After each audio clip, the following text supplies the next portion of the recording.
ನಮಸ್ಕಾರ ಫ್ರೆಂಡ್ಸ್, ನಾನಿವತ್ತು ಮಾಡ್ತಿರೋದು ಚಿಕ್ಕ ಮೀನುಗಳ ಸಾರು. ಮೊದಲಿಗೆ ಮೀನುಗಳನ್ನು ಚೆನ್ನಾಗಿ ತೊಳೆದುಕೊಂಡು ಅದರಲ್ಲಿ 2 ಚಮಚ ಕೆಂಪು ಮೆಣಸಿನ ಖಾರ, ಅರಿಶಿಣ ಮತ್ತು ರುಚಿಗೆ ತಕ್ಕಷ್ಟು ಉಪ್ಪನ್ನು ಹಾಕಿ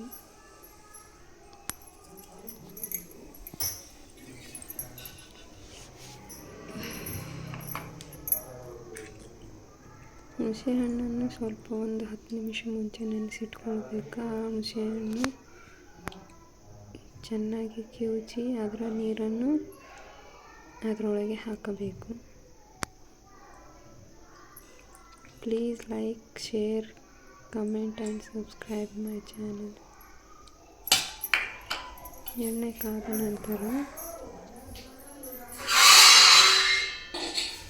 ಇದರಲ್ಲಿ ಉಪ್ಪು, ಖಾರ, ಅರಿಶಿಣ,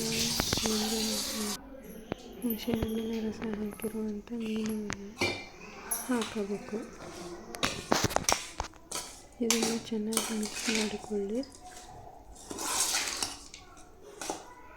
ಮಿಕ್ಸ್ ಮಾಡಿದ ನಂತರ ಬಾಣಲೆಯಲ್ಲಿ ಇನ್ನೊಂದು ಬಾಣಲೆ ಇಟ್ಟಿರೋಣ. ಅದು ಎಣ್ಣೆ ಬಿಸಿಯಾದ ನಂತರ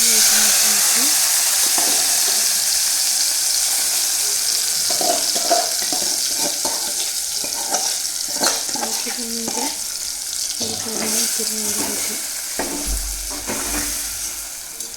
ಈ ಥರ ಮಾಡಿದ ನಂತರ ನಮಗೆ ಎಷ್ಟು ಬೇಕು ಅಂದರೆ ಅಷ್ಟು ನೀರನ್ನು ಹಾಕಿಕೊಳ್ಳಿ.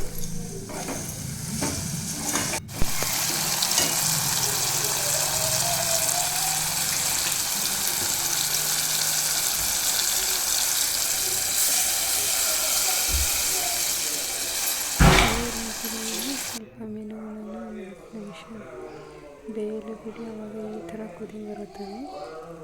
ಇದಾದ ನಂತರ ಇನ್ನೂ ಕುದಿಬೇಕು. ಕುದಿ ಬಂದ ನಂತರ ಅದನ್ನು ಕೊನೆಯಲ್ಲಿ ನಾವು ಫ್ಲೇಮ್ ಆಫ್ ಮಾಡೋಕ್ಕಿಂತ ಮುಂಚೆ ಸ್ವಲ್ಪ ತಿಕ್ಕಿ ಅದರೊಳಗೆ ಹಾಕಿ